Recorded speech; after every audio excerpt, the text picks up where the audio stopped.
One of the hallmarks of totalitarianism is mass conformity to a psychotic official narrative. Not a regular official narrative like the Cold War or the War on Terror narratives.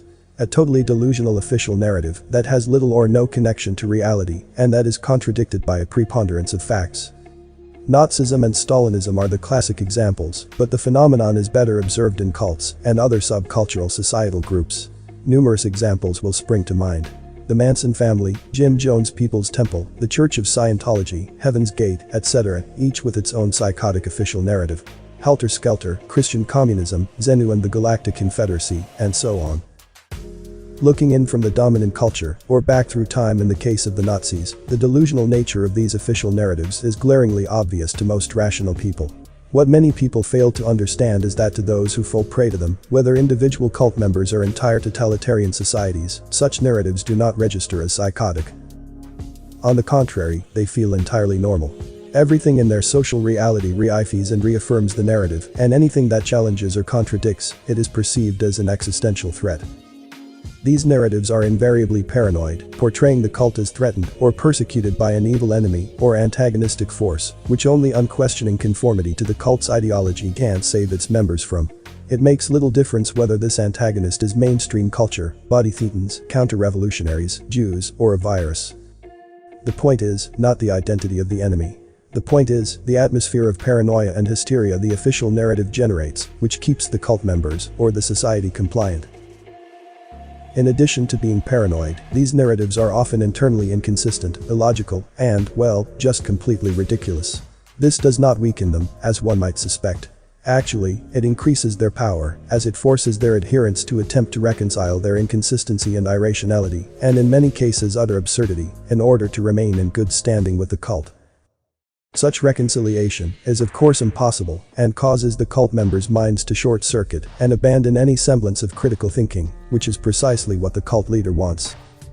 Moreover, cult leaders will often radically change these narratives for no apparent reason, forcing their cult members to abruptly forswear, and often even denounce as heresy, the beliefs they had previously been forced to profess, and behave as if they had never believed them, which causes their minds to further short-circuit until they eventually give up, even trying to think rationally, and just mindlessly parrot whatever nonsensical gibberish the cult leader fills their heads with. Also, the cult leader's nonsensical gibberish is not as nonsensical as it may seem at first. Most of us, upon encountering such gibberish, assume that the cult leader is trying to communicate and that something is very wrong with his brain. The cult leader isn't trying to communicate. He is trying to disorient and control the listener's mind. Listen to Charlie Manson speak the truth, link in the description below. Not just to what he says, but how he says it. Note how he sprinkles bits of truth into his stream of free associated nonsense, and his repetitive use of thought-terminating cliches, described by Robert J. Lifton as follows. The language of the totalist environment is characterized by the thought-terminating cliché. The most far-reaching and complex of human problems are compressed into brief, highly selective, definitive-sounding phrases, easily memorized and easily expressed. They become the start and finish of any ideological analysis. If all this sounds familiar, good. Because the same techniques that most cult leaders use to control the minds of the members of their cults are used by totalitarian systems to control the minds of entire societies. Milieu control, loaded language, sacred science, demand for purity, and other standard mind control techniques. It can happen to pretty much any society, just as anyone can fall prey to a cult, given the right set of circumstances. Before I continue the video, please give a like if you've learned something. And don't forget to subscribe, and also, click the notification bell too, so you won't miss any update. And watch to the end to avoid misunderstanding. Thank you. It is happening to most of our societies right now. An official narrative is being implemented. A totalitarian official narrative.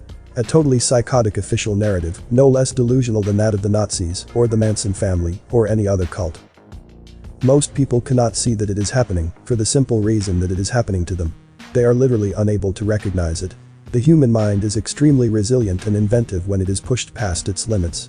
Ask anyone who has struggled with psychosis or has taken too much LSD. We do not recognize when we are going insane. When reality falls apart completely, the mind will create a delusional narrative, which appears just as real as our normal reality, because even a delusion is better than the stark raving terror of utter chaos. This is what totalitarians and cult leaders count on and exploit to implant their narratives in our minds, and why actual initiation rituals, as opposed to purely symbolic rituals, begin by attacking the subject's mind with terror, pain, physical exhaustion, psychedelic drugs, or some other means of obliterating the subject's perception of reality. Once that is achieved, and the subject's mind starts desperately trying to construct a new narrative to make sense out of the cognitive chaos and psychological trauma it is undergoing, it is relatively easy to guide that process and implant whatever narrative you want, assuming you have done your homework. And this is why so many people who are able to easily recognize totalitarianism in cults and foreign countries, cannot perceive the totalitarianism that is taking shape now, right in front of their faces, or rather, right inside their minds.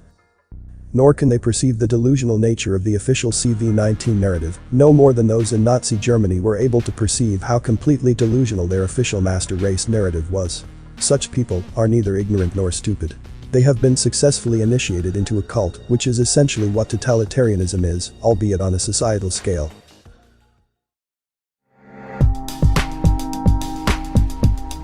Their initiation into the Covidian cult began in January, when the medical authorities and corporate media turned on the fear, with projections of hundreds of millions of deaths and fake photos of people dropping dead in the streets.